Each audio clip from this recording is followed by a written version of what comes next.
जळगाव जामोदचं जो प्रकरण आहे, पंकज देशमुख अकस्मात मृत्यू प्रकरण, त्या संदर्भात आपण सर्वजण एकत्र आलो आहोत. तर त्या संदर्भातली माहिती अशी आहे की दिनांक 3/5/2025 रोजी अनंत मधुकरराव देशमुख यांनी पोलीस स्टेशन जळगाव जामोद येथे येऊन त्यांनी तक्रार दिली की त्यांचे साडू नामे पंकज उत्तमराव देशमुख हे बऱ्हाणपूर वयाळा रोडवरील त्यांच्या शेतामध्ये गळफास घेऊन आत्महत्या केलेली आहे. त्या फिर्यादीवरनं आपण 21/25 असं एडी अकस्मात मृत्यू आपण पोलीस स्टेशनला दाखल केला होता. अकस्मात मृत्यू दाखल केल्यावर हा तपास पोलीस स्टेशनचे अधिकारी व अंमलदार करत होते. त्यानंतर तो तपास DYSP दर्जाचे अधिकारी श्री सुधीर पाटील जे मलकापूरचे SDPO आहेत त्यांच्याकडं तो तपास देण्यात आला.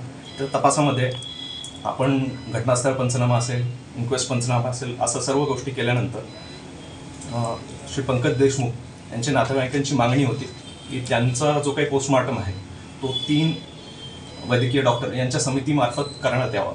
त्या पद्धतीने आपण तो जो पोस्टमॉर्टम आहे अकोला येथील शासकीय महाविद्यालय येथे आपण 3 डॉक्टरांच्या त्या समूहाने त्यांनी तो पोस्टमॉर्टम केला. त्या पोस्टमॉर्टममध्ये त्यांनी स्पष्ट म्हटलेले आहे की जे मृत्यू झालेले आहे ते गळफास घेऊन मृत्यू असा अहवाल त्यांनी स्पष्टपणे दिलेला आहे.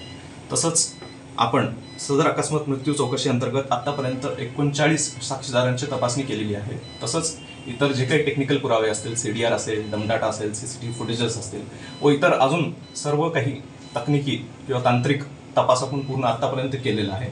तसेच या अनुषंगाने श्रीमती सुनीता पंकज देशमुख यांनी वेळोवेळी काही शंका वगैरे उपस्थित केल्या होत्या.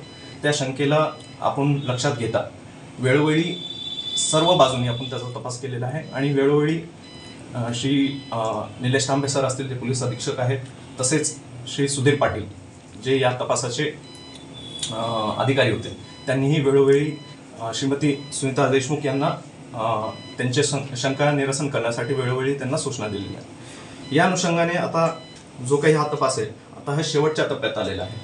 आता या शेवटच्या टप्प्यापर्यंत आत्तापर्यंतच्या जे काही तपास आहे त्याच्यामध्ये असं स्पष्ट दिसत आहे की कोणताही घातपाताचा प्रकार आतापर्यंत निष्पन्न होत नाही.